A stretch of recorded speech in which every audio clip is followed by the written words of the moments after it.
Hi, my name is Michelle Thomas, and this is my third year teaching kindergarten at Willowville Elementary.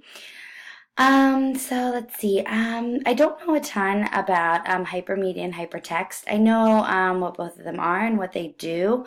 It's definitely not something I use a ton in my classroom. Since starting my master's here at Fort Hays State University, I have, though, tried to incorporate more technology into my classroom. I have a set of class tablets that we share among four kindergarten teachers, so we each have some that we use during center time. And I have definitely incorporated some more apps and other ways of teaching through the use of my smartboard after taking some of these classes.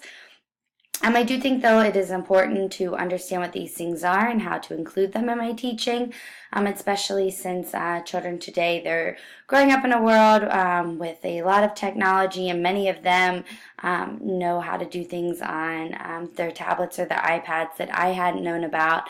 And so definitely I'm trying to get better about including technology in my classroom through different ways and outlets.